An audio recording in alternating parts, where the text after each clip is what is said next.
Welcome to We Are Old, Get Over It, the podcast where we celebrate the wisdom of age and maybe a little grumbling too. So I'm gonna let you interview me first, okay? So go ahead. What is your question, sir? Hey, Ken. Good to see you again. Good to see you, Doctor. I appreciate this invitation, but I really haven't known you in this setting to be being interviewed for a podcast. How did this all start? Okay. Well, first of all, usually you only see me in one of your examination rooms, which then turns into some kind of an operating room, which then turns into you seeing me again in 10 days or telling me to torture my own skin because of what my parents put me through when I was a small child. Is that about right? You know me well. Okay. Now, I recorded this because I'm always laughing, and I'm glad you're laughing also, before our podcast. And when I start the podcast, we still continue to laugh, and people don't know what we're doing. But I figured today, since it's our last episode of this season, this would be a good opportunity for people to hear how this really happens. So your question was, how did I end up doing this? Yes. Or did you forget that question already? Yes, that would be the question. Okay. So I woke up in December and I told my wife that I wanted to do a podcast, and she looked at me and said, "Why?" And I said, "Because I'm trying to keep busy." She said, "You can't do something political." I said, "I know, because I don't want to get hate mail." So she said, "You have an idea?" I said, "Well, yeah, I have sort of an idea." I came up with a name, We Are Old, Get Over It. So that's what I named it. I put this, I actually copyrighted my logo with a smiley face. And then I had to hire an editor who was going to hear all of this and start laughing. His name is Ted. And he's done a great job making sure that I don't have to screw everything up by blipping out things. And if you sneeze or I sneeze or we walk away for a second, he does all of that work. And I'm just doing about 30-minute episodes for seniors. That's my core group. Turns out that the majority of the people that listen to me are women, which is good, I guess. And we're on Spotify, and we're on Odyssey, and we're on Apple Podcasts right now. And that's what we're doing. So you are my last person for this season. I figured it was a good idea to have you on because everybody's getting ready to run out in the sun. And we're all guilty of running out in the sun without proper protection. So I'm going to introduce you again. This is my doctor, Dr. Harris. I usually see him in a white gown. He's ready to take a look at me, and all he does is either freeze my skin or tell me I need to come in and do a biopsy. So what I'm going to do, Doc, is I'm going to just ask you to really kind of lead the conversation. You and I have written back and forth about what to cover. And I think what you should do is really talk about, give us a little background on yourself and how you ended up specializing in what you are specializing in. And then we'll go through your list of questions and answers, and we can kind of have the episode. Does that work for you? Yeah, but I'll probably get confused, so you'll have to bring me back on track. Okay. So how hard is it? All right, here we go. All right. So the first thing I'm going to ask you is, I have your name. How about a little bit of background and how you ended up doing what you're doing? It's a good question. I actually come from a long line of physicians in my family, including my father. My mom was a nurse. My oldest brother is a gastroenterologist. I have two younger brothers that are dermatologists. So for reasons I'll call a genetic defect, I ended up going into medicine myself. And I think it's a good question. How do you end up picking a specialty? I didn't like dark rooms, so I didn't like radiology, didn't like ophthalmology, didn't like the OR. Dermatology was fascinating to me because I got to take care of older people as well as younger people. People in the middle all needed at times help with their skin, so that intrigued me. People typically weren't dying of the kind of things that I was diagnosed with, and that makes for a better day for everybody when you can actually cure things. So that was intriguing and interesting to me. The the the ability to have a private practice without being dependent on a hospital system was another big factor. So those are the main things. Okay. And your practice in Naples is primarily for people with, is it primarily seniors that are your clients, your patients? Yeah, when I started it, I didn't really know it was going to be mainly towards seniors, but the patients that end up with the most skin cancers, and that's my area of interest, are folks that have had a cumulative exposure, and just through natural living, natural sun exposure, the ones that get more of the skin cancers. Well, my next question regards skin cancer. Obviously, that's something that many of us are bothered with. I blame my parents, God rest their souls, for taking me out in the sun and pouring basically olive oil on me and seeing how burned I could get. Uh, what are the most common types of skin cancer that you see in your seniors? Well, before I answer that, I'll blame my parents as well. And who would have thought? Who would have thought that those days at the beach or whatever we do in the lake, the Jersey Shore or Florida, that those days we spent getting those sunburns would actually be the biggest factor in contributing to those of us getting skin cancer. In my office, by far and away, the most common type of skin cancer would be a basal cell carcinoma. They're, as I say, very common, usually pretty easily treated. And then there are squamous cell carcinomas, which typically occur on the head and neck areas, the ears, the nose. And then less common, but increasing in frequency are melanomas, malignant melanomas. Those are easily the most common three skin cancers that we see. Okay. And there are different ways for you to treat them, each of those. So if I come into your office, which I've been there many times, and you say, well, Ken, I need to do a biopsy, what does that mean? Well, and it's a good question because in my world it's routine, but in the average patient, they're like, that's a scary word to them. But in our world, when we look at a person after we do a skin exam or during the skin exam and we identify spots or bumps or areas that look suspicious for skin cancer or even maybe just an atypical mole, an unusual mole, we'll say, hey, I want to numb the skin with a little local anesthesia and then just take a small sample of that atypical area or area of interest.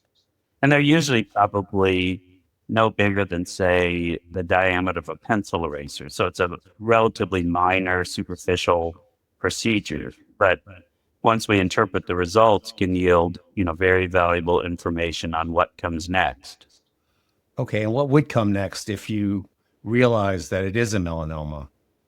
Well, if it's a melanoma, and that's what we suspect it to be at the time of a biopsy, those are usually a little wider and deeper when we do that little sample or the biopsy because there's certain things certain information, a bit of information we want to glean from that biopsy that would be in greater detail than we'd get from a superficial sample. But if it does come back as a malignant melanoma, and there are a variety of different melanoma types, um, and melanomas are usually the ones that look like black or gray or with irregular borders and edges, and a lot of people are well informed about that. But depending on the depth of invasion, the thickness of the melanoma, that's in large part what determines what comes next.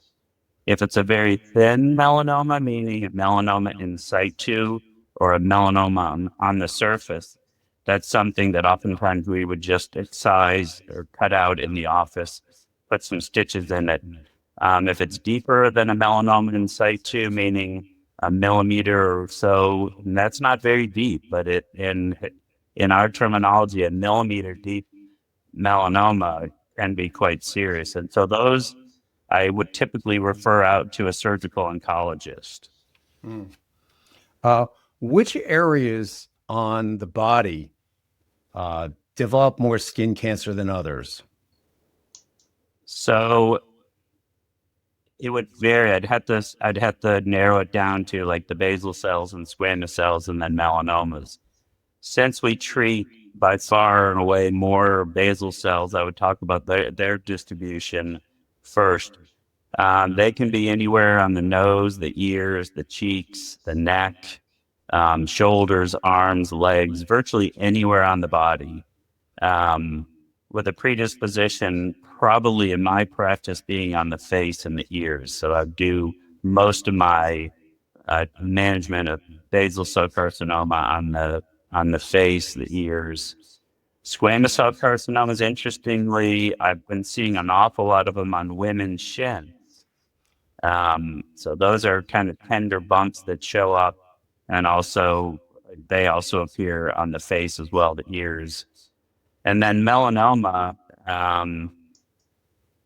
the statistics would show that in men, they're usually on the upper back and shoulders, the back area, and on women, it's statistically more often on the legs, the lower legs, the back of the legs, in fact. Interesting. I guess because Yeah. that's where they're laying on their stomachs while they're getting a suntan. That's kind of what I speculate as well, and maybe the guys were out running around with without their shirts on. Mm. Maybe that's why, but I think it is the exposure, not just some genetic deficiency. Uh, and as we get older, obviously we have more exposure, especially when we're in Florida, like you and I are. We're exposed to the sun a lot. Many people here work out in the sun or are at the beach or are playing pickleball or tennis or golf. And is wearing a hat in a lot of those cases enough, or are there more other things they should be doing? Well, I tell the guide patients, especially as the hair thins, that you do not want to deal with me with a skin cancer on the scalp. It's a very unpleasant area. So rule number 1, 2, and 3: if your hair is thinning at all, I always say wear a hat, wear a hat, wear a hat. And our preference is not only a hat, like a ball cap, but since I work on ears so frequently, I'm usually encouraging guys, and some will, but many won't. But I encourage them to wear a hat with some kind of brim. The wider, the better. And you'll probably see that on the golf course and even the pickleball court now. Some people are wearing, wider brim hats. Yeah, I've been wearing recently like a fishing cap, which has the piece that goes over your ears as well as the wider brim and then falls down on your neck also. But of course, I'm also putting sunscreen on, and I'm using now about 50 sunscreen. SPF. Yeah. Is that the right thing I should be doing? I think it's probably the best we can do. Unfortunately, the sunscreen manufacturers and the FDA have not really come to an agreement on how effective sunscreens actually are. In my line of thinking, I think sunscreens prevent a person from getting a burn. And it does that pretty well, but I don't know how much it actually protects us from the ultraviolet damage. It reduces it. And then, of course, the higher the number, theoretically, the more effective it is. But they've distorted the value of that numbering system so much that it's very difficult to relate those numbers to how effective they are. I I've heard talk that maybe we would call the sunscreens instead of by number, but good, better, and best. Mm. And that may be a better way to define them. So if a mom or someone is buying a sunscreen, they're probably not going to buy the 15 or the 20 if that's considered good, whereas maybe the 70 would be considered the best. And it still doesn't provide 70 times the normal protection, which is what that number actually was intended to mean. But it's better than, say, a 30. But the days of taking a child to the beach and putting a sunscreen on them and thinking that sunscreen is going to protect them all day, or that's just a misconception. So if you and I go to the beach together, are you going to wear a long sleeve shirt? I will definitely have a long sleeve shirt on. I will have a wide brim hat on. I may not have my long fishing pants on, but I probably would think seriously about it if I was going to just be hanging out at the beach. Hmm. So yeah, if I play tennis, I try to play earlier, but I can't wear a long sleeve just because my game, I don't like it. But yeah, the intention for me when I'm out there would be, especially fishing, I wear a wide brim hat. I wear a buff pulled up around my neck. I wear gloves to protect the tops of my hands because they do a lot of skin cancer surgery on the tops of the hands as well. Mm. Long sleeve shirt and pants and covering my feet. So what you're saying is you basically need to be inside a tent. Well, the other caveat to this is, most of us as we retire, it's that's really not the problem area in our life in terms of the cumulative sun exposure we've had. In large part, the bulk of the damage was done when we were in those, late teen years, early 20s, when we were just laying out at the beach or we're just hanging out, with, bathing suit on or bikinis or whatever it happened to be. And then you grow up and you get to play around a golf or a set or two of tennis, a few days a week.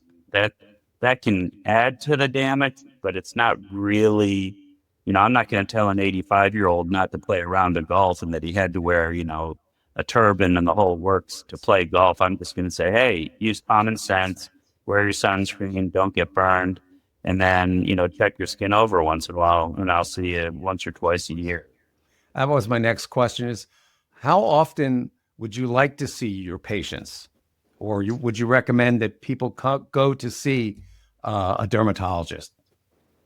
I it's again variable. I think our culture has changed so that in primary care, the GPs and the practitioners and the internists, they used to do probably a little more of the skin check, but with the melanoma, they kind of I think they've decided as a medical community that it would be wise to have a pro or a specialist look the person over. So depending on risk factors, skin type, family history, lifestyle, where they live, I usually say at least, start off with a screening exam, and then based on what problems the person has, I see them annually. If they have skin cancer or suspicious spots, a couple times a year probably.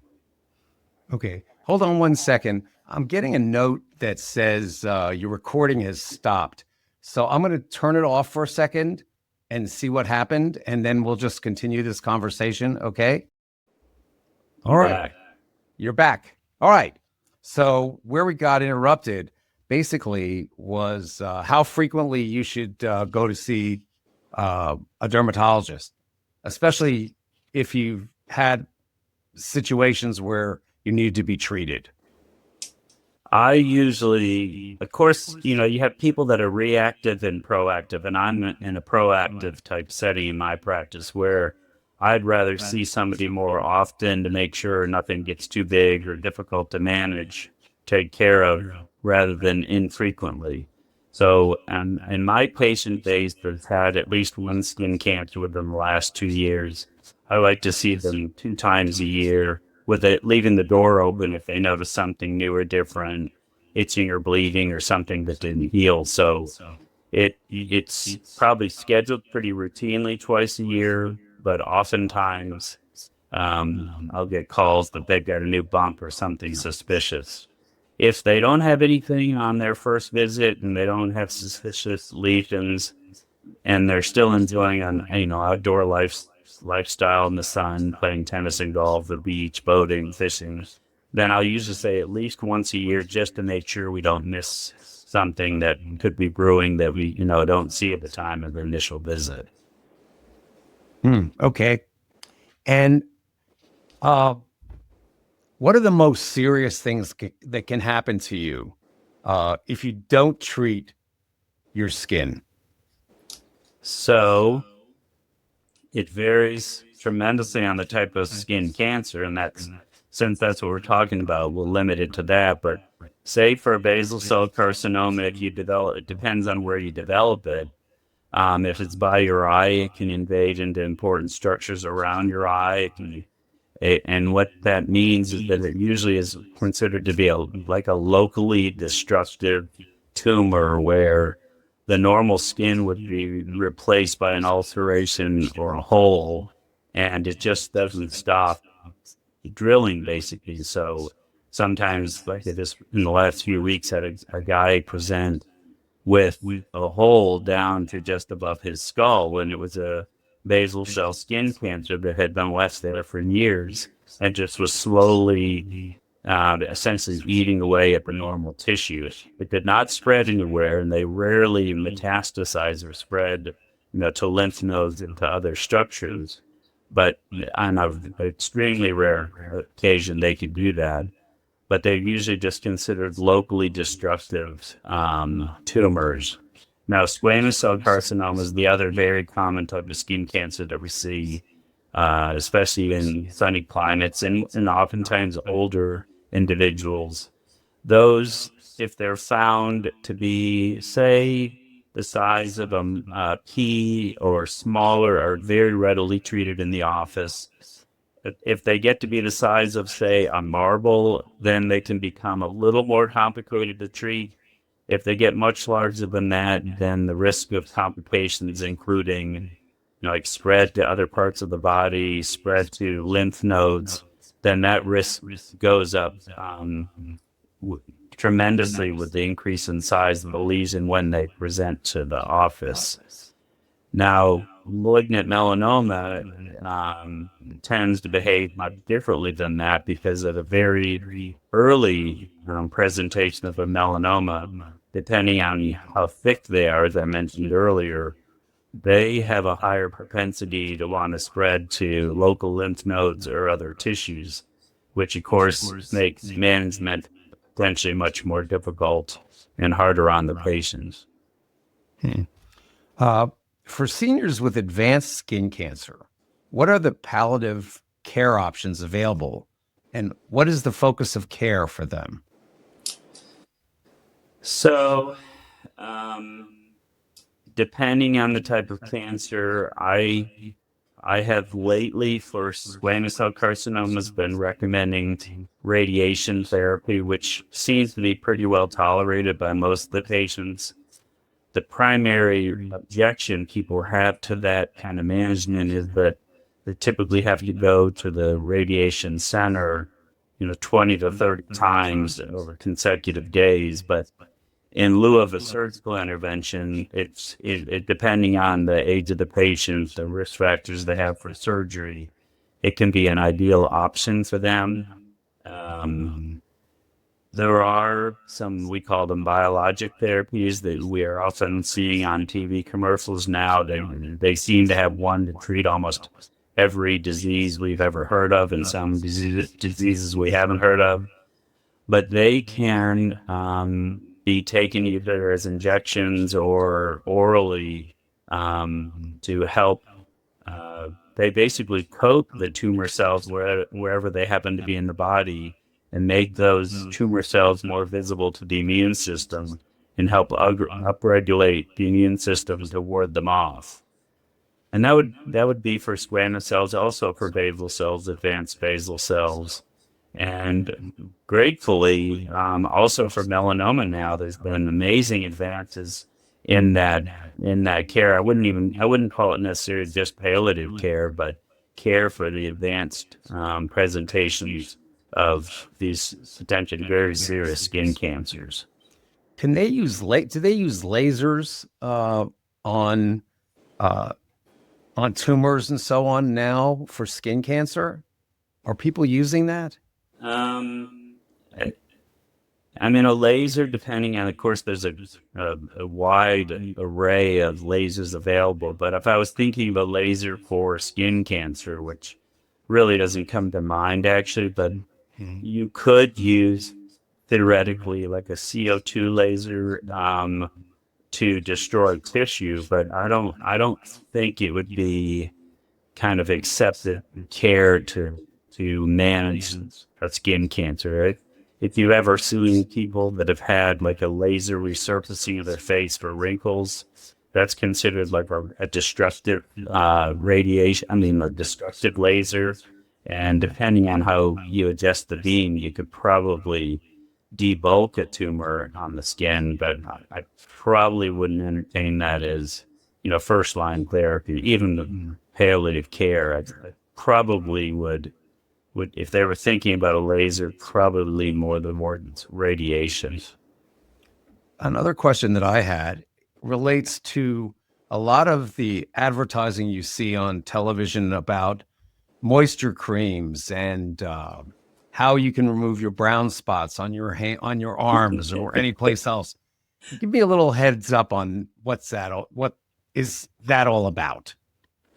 Well, can I start with a story about my little girls Sure. when they saw the Barbie doll commercial that was riding a bicycle across the screen, and they both wanted that little Barbie doll that was riding the bicycle because it just looked so fun. And so of course Santa got them the Barbie doll and the bicycle, and when they put Barbie on the bicycle, she just fell over. So a lot of the stuff that you see on TV is exactly that. It's presenting a little bit of information about what something might do, but most of the time, I think people are frustrated by that stuff. Now, moisturizers, like in my patient base, if we're actually going to recommend a moisturizer to a person, there are certain brands that get our quote unquote seal of approval because they're actually more hydrating than some of the more watery products that are pushed a lot. Um, but there's none of them that actually, replace the moisture in the skin. They simply put kind of a barrier on top of the skin to reduce the rate at which further water evaporates from the skin. But in the temporary, they can make the skin feel better, but it doesn't really restore anything. It's just a temporary improvement. Interesting. Okay. So, for seniors with advanced skin cancer, there are options available. Who would they go to see you that for that, or do you recommend them to go to see someone else? Typically, of course, it depends on where if a diagnosis has been made. But if it's simply limited to the skin and that's advanced, then yes, usually a Mohs surgeon like me would handle those kind of things. If we have suspicion from the size of the tumor, the location of the tumor, or from our physical exam that there's actually lymph nodes involved, that, a lot of times we'll feel someone's neck or feel under their arms to see if there's any swollen lymph nodes. And if we have any suspicion that it's already beyond just the local skin, then I refer those to a surgical oncologist or a radiation oncologist. Explain to me is it Mohs? I always think it's Yes. Moses, but it's not Moses. No, I know the it's Mo- not Moses. the Moses is an important guy, but Mohs is MOHS after Dr. Mohs at the Okay. University of Wisconsin. And it's a fascinating discovery that he made, that he could, and taught a lot of us how to do it. He could take a small piece of tissue or a large piece of tissue and process it in a very rapid fashion, oftentimes in 30 minutes or so, and identify the margins of the tissue, which is what a surgeon is interested in, and the patient, of course, can identify the margins of the tumor and tell very quickly whether that tumor is contained within the specimen or if it's extended beyond the edges of the specimen. So it's revolutionized the management of the more complicated skin cancers. And how long ago did that happen that he came up with this I think it was in the fifth. I think it was in the 50s. Okay. Yeah. And going through that, you have to sit there and wait while Yes. and to give the physician such as yourself the time to look at it.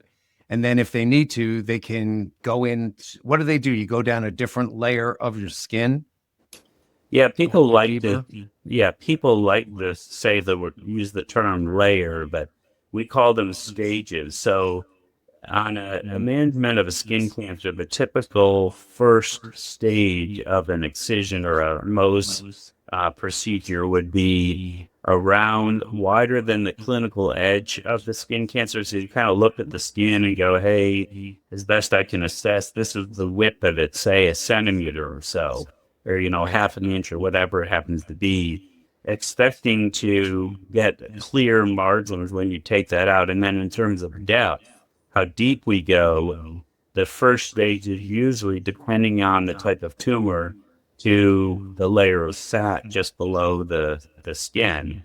And by that, examining that first stage, oftentimes we find, hey, this thing is bigger on the surface than we thought. You just can't see it. Or it's deeper than it looked. And then you take a little bit more just to that focal area that you see margin involvement. Okay. It's fascinating because when we use these special stains in our lab, it helps accentuate the contrast between the normal cells and then the cancer cells. And that still intrigues me, and how you can just look at the tissue and you can differentiate the normal from the abnormal, or the normal from the cancer cells. Okay. Is there anything else you'd like to mention or tell me a good story about something that happened to make you happy with your patients other than seeing me? Well, I think it helps to love people. So I love people, and I love to be able to help people.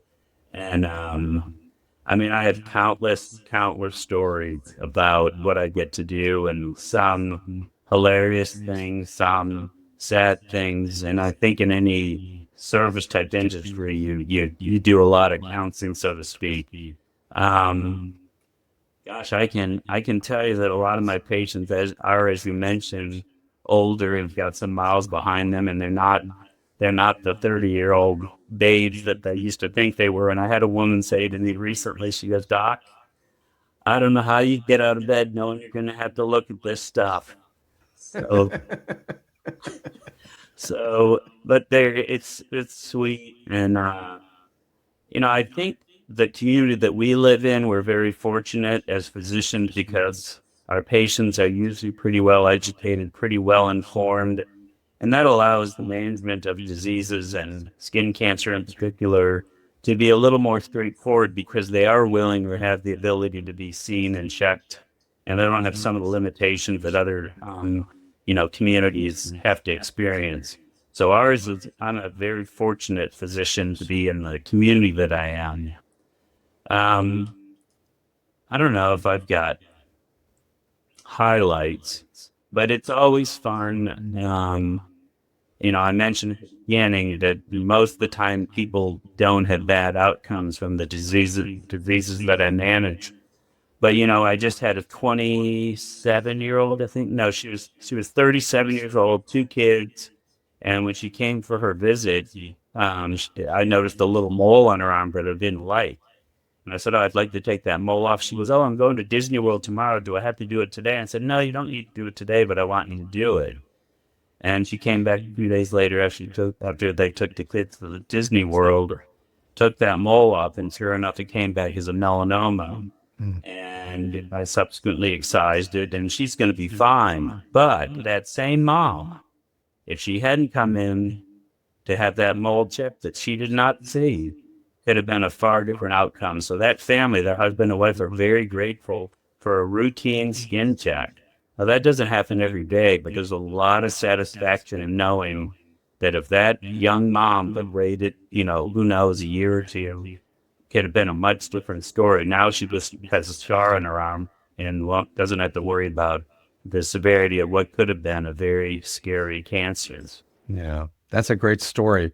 Um, I know that when I would see you, which probably is coming up sometime in the next few months in your office, the first thing I ask you is, and you probably know this, I say, "Doc, how are you doing?" And you always smile at me because nobody ever asks you that. Well, I'd probably respond with, "I married well, so that's good. I have three happy kids, and they're all married. So my life outside of the office was pretty good.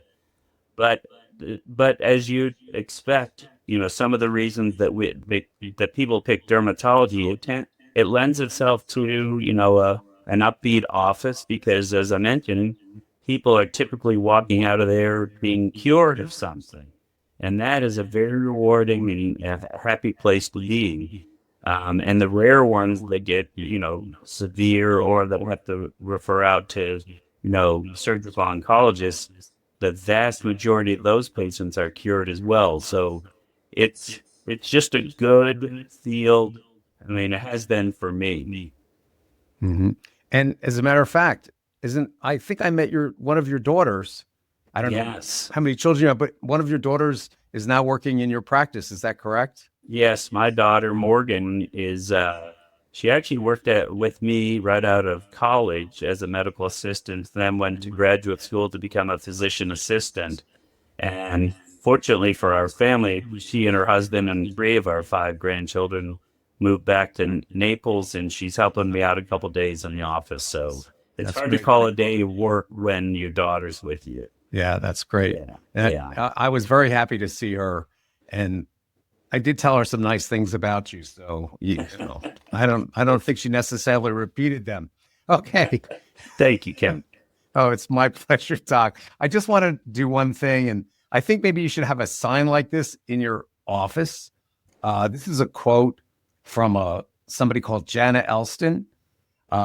It's a little too late for somebody like me or like you, but maybe if someone brought in their children, the quote would be, "Your skin has memory. In 10, 20, or 30 years from now, your skin will show the results of how it was treated today. So treat it kindly and with respect." Not a bad Excellent. quote, right? No, that's it. 100% accurate as well. All right. Well, Doc, again, thank you very much for sharing your important time with me. Go see your family and enjoy yourself. And I really don't look forward to seeing you next time, but I do look forward to seeing you next time. Well, hopefully we'll have good news for you next. Yeah, I hope so too. Okay, Doc. Thank you very Great. much. Have a nice And- evening. Okay. And thank you very much. My pleasure, my friend. But And that concludes this episode of We Are Old, Get Over It.